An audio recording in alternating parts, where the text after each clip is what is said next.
So join us as we dive into his story, uncover the secrets behind his achievements, and gain valuable insights into leadership, personal growth, and building a winning mindset and winning habits. So Andy, it's been a long time since I see you last time. It has. It's been far too long. It's just great to see you. Yeah, every time it's great to see you, and every time I catch up with you, I just feel empowered and inspired. And seeing you from when I was an employee from Westpac, you were like the general manager, leading 2,000 people, have $2 billion, annual return. So that's like you like the mountain that we're trying to climb to that height.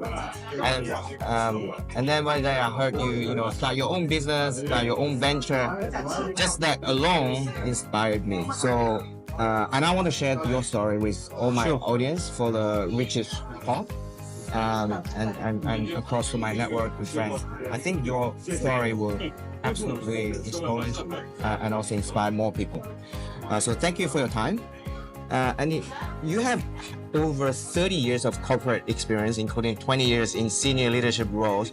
Can you share some key experience from your early career that has shaped your desire or shaped your journey? Yeah, sure. Well, very early in my career, I actually took a role as an executive assistant to the managing director of the Royal Bank of Scotland. And lots of people were questioning, why would you go and do a job like that? But that was a key foundation block in my success story that, at a very young age, I was sitting in every board meeting, every quarterly meeting all these incredible external guests to the organization. And I was really learning what great leaders did in a conference room, but also what great leaders did outside of a conference room. So how much business was done in the corridors, at the water coolers before the meetings. And I saw what great leaders did. And also actually I saw quite a bit of what not great leaders did. From that, I was able to work out my own kind of leadership style, which then helped me through a significant period of my leadership career. And then I went to work for the head of UK sales. And this guy, Mike Gcott, was just an incredible people person. And he really taught me about the need to make sure that everyone in your business brings their full self to work. And he also taught me, little things are actually really big things. Like he said to me, Andy, every manager can find 15 minutes a day to say thank you. So from that point on, for the rest of my career, I had a 15-minute time block in my diary that I called praise, recognition, and celebration time. And it was just putting ripples of goodness out into the system, just saying thank you. And through that, people just warm towards you as a leader. So these seemingly small things are actually really big things. And then my third great leader was a guy called Malcolm McDowell. And I worked for Malcolm for a significant period of time. And if Tony had taught me about strategy and being cool under pressure, then Mike had taught me about people and culture. Malcolm really taught me about business, but he really taught me about thinking big and having some real ambition and some real stretch in everything that you do. And he also taught me that the best piece of business advice I ever received, he said, Andy, do the job you're doing today as if you're going to do that job forever, because then I guarantee you won't be. And by that, he meant, if you're going to do the job forever, you don't paper over the cracks of anything. You get to the root cause of everything. You think long-term as well as short-term. You do the right thing by your people. You do the right thing by your customers. You do the right things by your communities. You hire the best people that you can afford in every single position because you believe you're going to be working with them forever. So you just do all of the right things all of the time. So it's a brilliant piece of advice that I'd love your listeners and your viewers to just really reflect on and just think about the detail within the detail of that. Because if you just do things for today, you may just careless and then just do the job, finish the job, but not thinking about the more significant impact. You're absolutely right, Jeffrey. And when I'm coaching, I carry that through. We have to think about the short term and the long term. So Dr. Stephen Covey talks about management is climbing the ladder of success.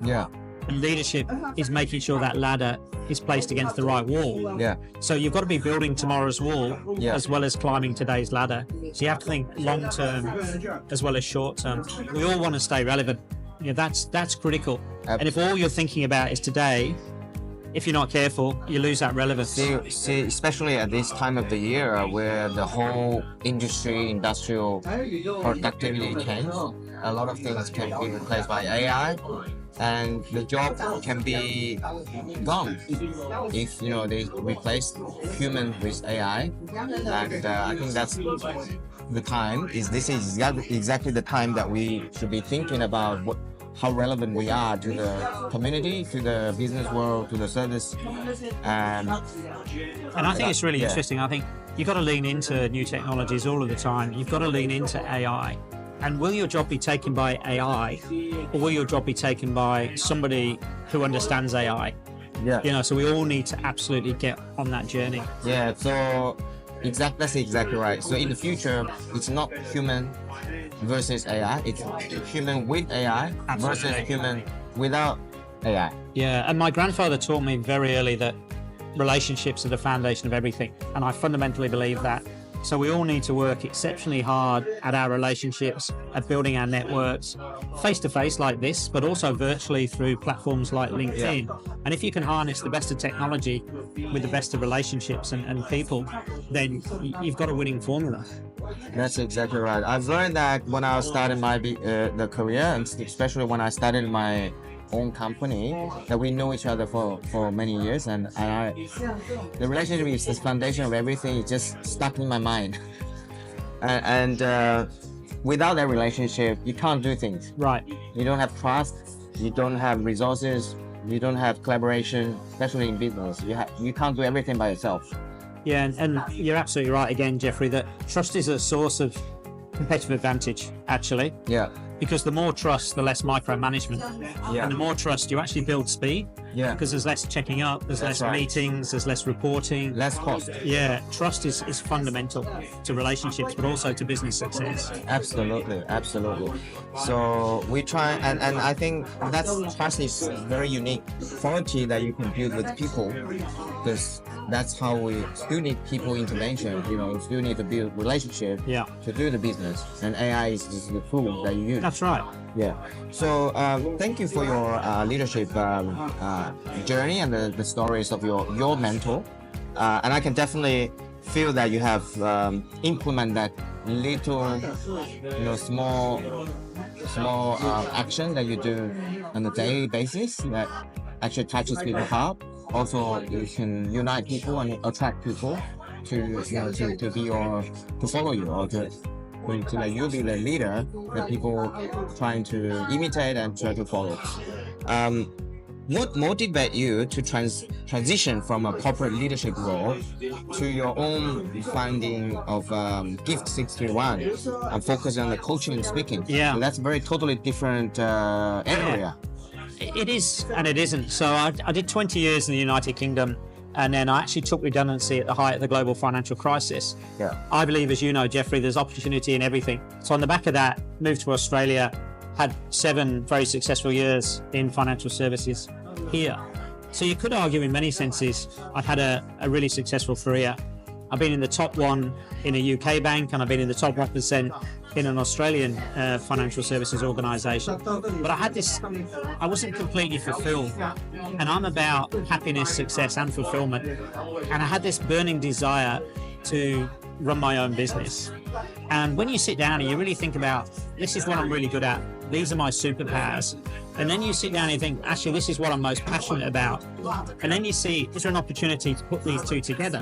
Yeah. Now, for some people, that might be a side hustle, but for me, it was going to be my future. It was going to be Gift 631. So when I was in big corporate roles, I was passionate about culture. I was passionate about leadership. I was passionate about team development, high-performing teams. I was passionate about coaching. And I was like, well, actually, I believe I can build a business that centers on the things I've been really good at within my corporate life, and I'm really passionate about. Hence, I took the decision actually on my 50th birthday. I took the rocking chair test, which is the name of that first book you were talking about, where Richard Branson says, you're 50 years old, you're sitting outside your house. Sorry, you're 90 years old. You're sitting outside your house in your rocking chair. You're looking back on your life, and he says, what do you want to be saying to yourself? I wish I'd done that. I could have done this. I should have done that. Had the ability to do this, but I didn't.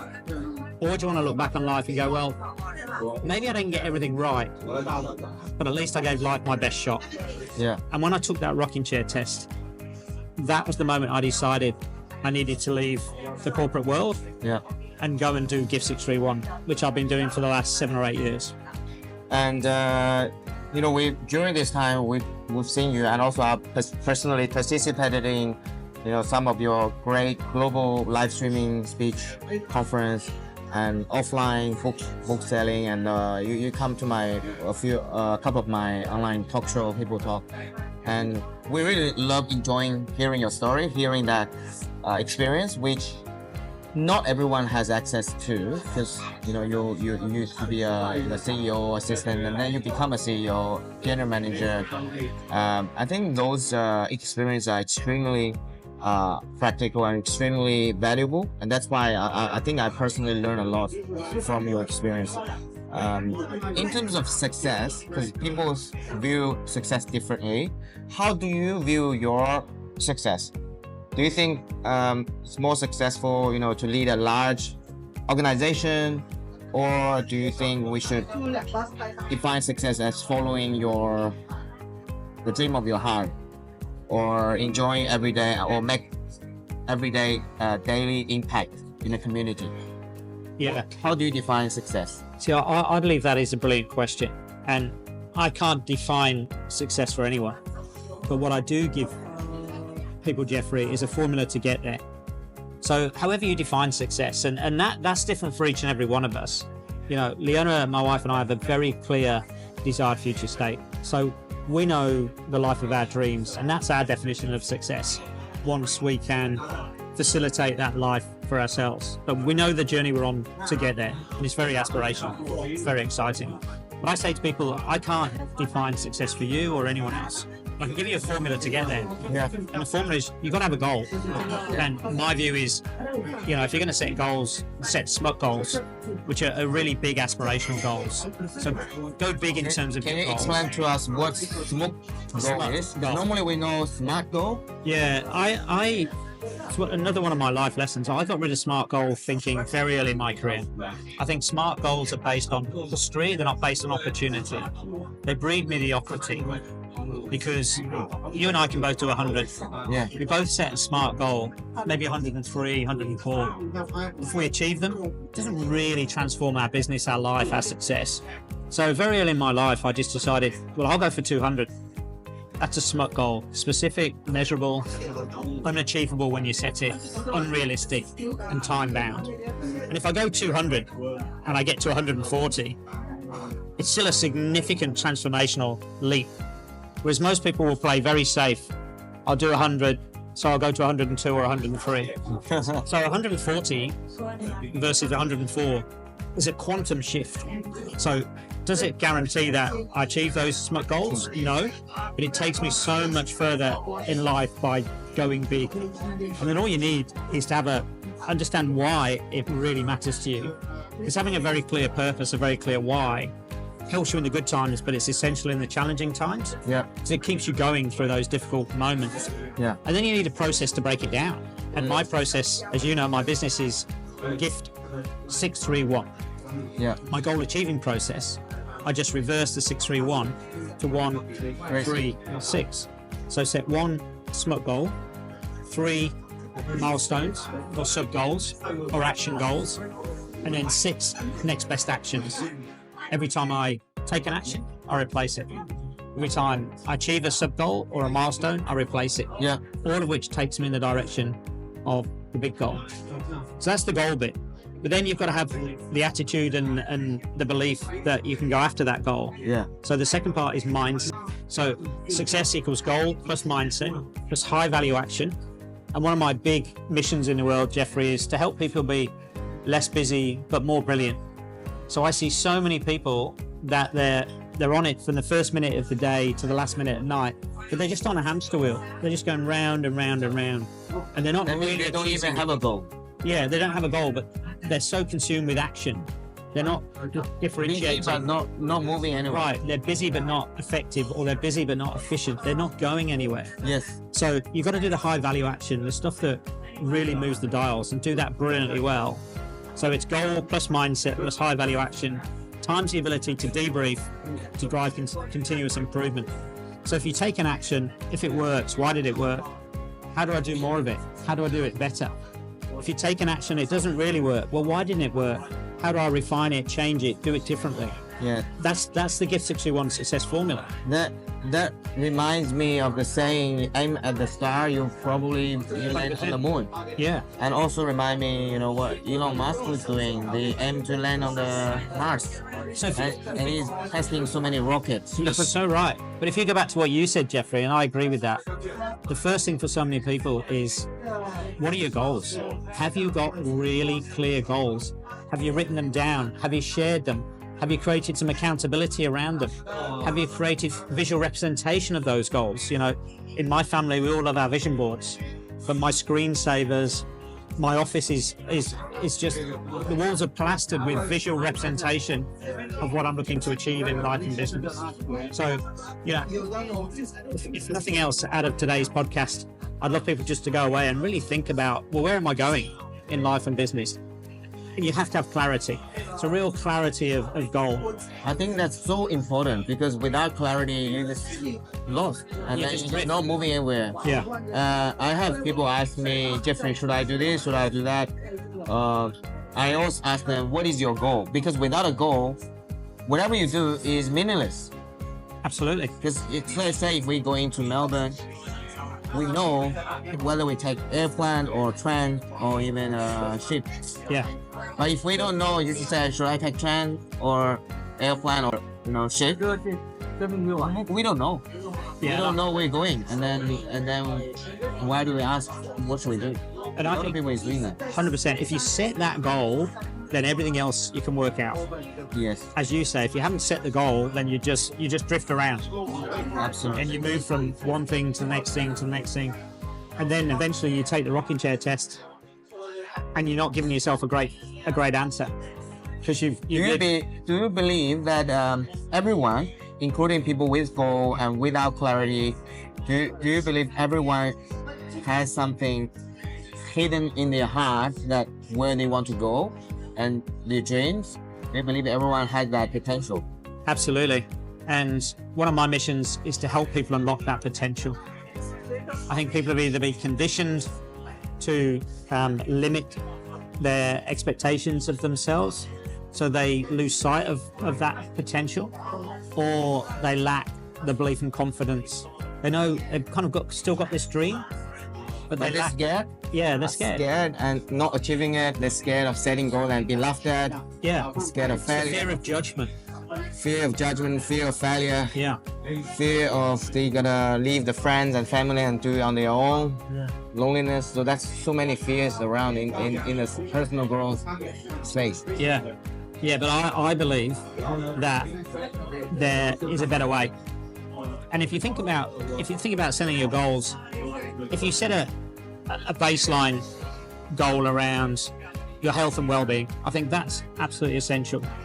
Because without your health and well-being, then actually nothing else. Yeah, you can't do anything. Else matters. And then if you layer on top of that a goal or goals around, your family, fun, your passion projects. Yeah. These are really essential building blocks. And then perhaps your third level of goal might be around contribution. Yeah. So what do you want to give back? How do you want to make a difference to society? Yes. And then only on the top of that do you put financial and business goals. That's perfectly in line with my belief. Yeah. I had a 8-dimensional life goal or life Brilliant. way. So my 8 is very, very similar to yours. So I have spiritual, mental, emotional, and physical as myself. Yeah. I need to train myself to be healthy, at least mentally, emotionally, spiritually, and physically. And then I move to family. I put the family as well next to myself. Family healthy, and then family relationship, loving the family, and then vocational. your career, you have family, and then you have a job. You have your own mission and your profession. And then community or society, social. And then you work in a society and then contribute as your whatever you're doing in the business or in the social realm. The last thing I put as financial. Yeah, and I think you're absolutely right there. And I think too many people I meet who do have a goal, it tends to be around financial or business. Yes. It's a career, and anyone with it's too one-dimensional. So I'd encourage exactly the way you've been speaking there. Just be multi-dimensional in how you think about goals. There may be something that's a primary focus, but it's dependent upon the other areas of your life. Yeah, I think that's about the philosophy of setting the right goal as well. So if you don't have a goal, you don't move anywhere. But if you put the wrong goal, you probably go to the wrong direction. That's also generate a bad outcome as well. Or you just put all the eggs in one basket. Yes, that's right. That's the risk. We need to, if you, again, going back to your definition of success, very few people that I meet who would regard themselves as incredibly successful, it's been across multiple dimensions of their life. They're fit and healthy, they eat well, they sleep well, they hydrate well, they exercise well, they feel like they're making a difference to others. Yes, they've got business and financial success, but they do a lot of wonderful things with their family and friends. And they've probably got a passion project. Anything from learning to cook to speaking Spanish to whatever it might be, learning the guitar. Yes. I think that I totally agree with you. The success is to have a multi-dimensional growth and healthy status. You don't want to be a billionaire with really poor body and divorced life and mental illness, and you are regarded as bad people and as a really bad influence reputation in the society. And I think you don't want to be a rich guy like that. And as you know, my success has come from having a really clear series of winning habits, winning frameworks, winning routines. So I believe, because some people say to me, how can I achieve all of that? I'm so overworked, I'm so busy, I'm burning out, I'm anxious. And actually, I believe if we can have clarity of the Give 631 success formula, and then we can build a set of winning habits, winning frameworks, winning routines, we can have all of that. I absolutely fundamentally believe that. It's about having the discipline to create a system, but then having the discipline to work the system. Yep. I was going to ask you this question. Do you have any daily habits and routines that contribute to your success? Can you share some? Because I know some of your really good strategy and routine. Yeah, I believe highly successful people have a really well-established morning routine. Now, there are many different versions around the world, and what I land on, and many of my clients use this, it's called the 4M morning routine. So I start every day with some movement, and I avoid the word exercise. Many of my clients, they won't run, they won't swim, they won't cycle. I say that's cool, just move. Sounds like me. Just move. If you've got a dog, you have to move. If you haven't got a dog, pretend you've got a dog. So 15-20 minutes of movement, stimulate the body, stimulate the brain, very creative, very innovative. And then, Jeffrey, I do what I call a mind cleanse. And a mind cleanse is, the brain can only hold 4 or 5 thoughts at any one time. So my mind cleanse is about organizing and prioritizing. So I dump everything that's on my mind into my mind cleanse daily action sheet. But then it's not a things to do list, because things to do lists, it lacks value, it lacks priority. And people tend to get things to do list, start at the top, work to the bottom. That's right. But what happens if the top 10 items are all low value? You're just doing low value stuff that doesn't really change the dials. So once I've listed everything, I do one of 3 things. I mark it if it's something that somebody else should do, if I need to delegate or outsource it. I mark it if it's high value and quick. If it's high value and quick, I do it. And I mark it if it's high value and what I call deep work. So it might be writing a board report or a quarterly business review, a proposal for a client. And then I always have time blocks in my diary. So if it's high value and deep, I schedule it in the next available time block. Then when I'm in that time block, haven't got my phone, there's no interruption, no disruption. It's total focus on that one particular area of deep work. Then I meditate. That's my third M. So I've moved, I've mind cleansed. Now I meditate. I use the daily calm. It's a simple guided practice. I love Jay Shetty, but there are other great session leaders on the calm app. And then I have an appointment with Mozart. And that's time for myself, by myself, with myself. No technology, no chance of interruption or disruption. Just me, my thoughts, and my journal. And I fundamentally believe that greatness requires stillness. We need to slow down to hear ourselves think. Because from stillness, you get clarity. And from clarity, you get innovation, breakthrough, and success. So that's my 4M routine. So it's movement, mind cleansing, meditation, and Mozart time. Absolutely. So do you do this? How long you've been practicing this in your life? Mozart time for over 30 years. Wow. And what I've realized is, a lot of my winning habits, winning routines, winning frameworks, they've built over years. And I've basically, James Clear in Atomic Habits talks about habit stacking. Yeah. So I did each of these independently, but then I realized the value of stacking one on top of the other. So, moving to stimulate body and brain, mind cleansing to then organize and prioritize. I can't meditate unless I've done a mind cleanse, because I sit there going, oh no, I need to do this today, I need to do this today. That's true. So that leads to the meditation, which is very calming, very centering, stills the mind, stills the brain, reduces any feelings of pressure, increases focus and concentration, which leads me to great Mozart time, which is really just stillness and thinking time. It's where you get the breakthroughs, it's where you get ideas. And because I journal, I build on those ideas over time until they become new frameworks, new habits, new routines, maybe something for my book or an action sheet for a client. That's how I launch into every single day. And I believe if you win the first hour of the day, you've got a great chance of winning the day. Because you got the whole day planned out, and then you know what is important, what's not important through this practice. Yeah. And then you can, choose what's the priority one, the high value activity. Because when people are filled with tasks and activities, they just cannot clear their mind. They cannot have clarity. And from clarity, as you said, it comes from students comes clarity. Without clarity, you don't have a goal. Without a goal, whatever you do, maybe meaningless. And then that's why people just get absorbed by the work. Yeah, that's true. Because they've got no sense of where they're going, no sense of what really is going to help them get there. It's just work. Yeah. So they get consumed by low value. Yeah. I think that it's a very good reminder, because I got your journal. The journal, if you guys go to Andy Fell 61. There is a journal, actually, you produce that helps with the 4M. Yep. Yeah, it's really good, very practical. So my next idea, I'm just about to release a series of playing cards.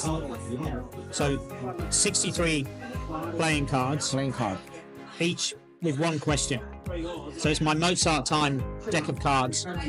So Gift 631 is now 63 cards, each with one question. So it's a question you can ask yourself in your Mozart time. How do I become a better leader? How do I set some goals? How do I build a high-performing team? How do I create a desired future state? How do I use time more effectively? How do I create more stillness? How do I become more efficient in my work, or whatever. So it'd just be a series of questions to prompt people to think about. Questions to ponder when you're doing the Mozart time and meditation, all that. So I think that's questions opens a new world. Yeah. By asking the right question, it gets you to the right direction.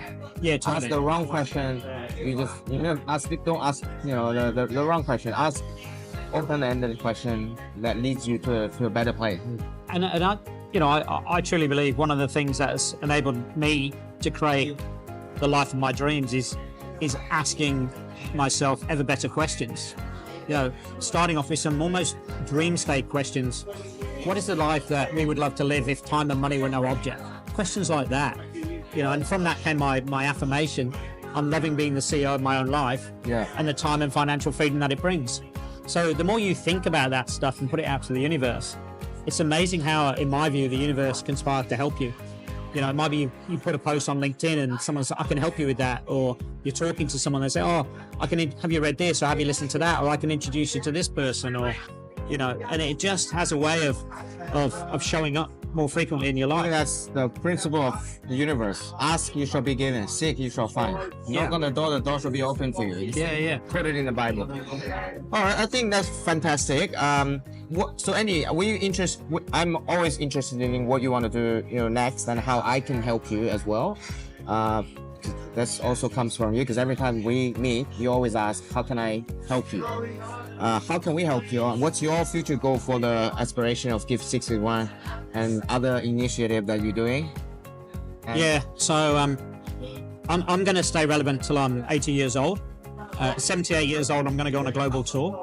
I'm going to book venues around the world, and I'm going to give all my content away, because that's part of the legacy and helping the next generations and anyone who basically wants to use that content. So I've essentially got 20 years from now to then, just about to turn 58. And Leo and I, our desired future state is 6 months living on Australia's Gold Coast, 3 months living in the UK, 3 months traveling the world, when we want, how we want, with who we want, where we want. And so my kind of focus at the moment is maintaining an amazing life and business in Australia, building out my UK business. My next cab off the rank is building a business in Singapore. We love to transition through Singapore when we're traveling from Australia to the UK or back, and then to extend my speaking events, my What Winners Do events, which is my own event, just to bigger and bigger audiences, so I can add more value and help more people unlock their potential. So anyone who can help open doors and connect and help me build that, I'd be very, very appreciative, very grateful. You're changing people's life. You're changing Absolutely, I fundamentally believe that. People's potential, unlock their potential, give them belief, and inspire them to do what they destined to do. Yeah. So I think that's really important. I still remember a few years ago you say, I think I put something inspirational. I think you said, Jeffrey, it's your responsibility. If you can inspire, it's your responsibility to inspire. And don't feel shame, don't feel scared. Just do what you are inspired to do, to inspire others. Yeah. I just want to help others soar to new heights. And being the wing below them.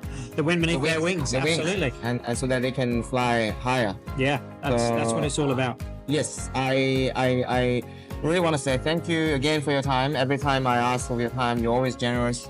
And you always share something new, something more from different new perspective to help people grow. And also I'm very excited to see your plan has been implemented according to your smart goal. Absolutely. Globally. And I thank you for joining us today. And I wish you all the best for your Gift 61 and for your new venture in Singapore, in other countries globally. And still, wishing you all the best. Thank you. And anything I can do to help you, let me know. Absolutely. I always let you know. Brilliant. Thank you. Take care. Keep winning. Thank you. Keep winning.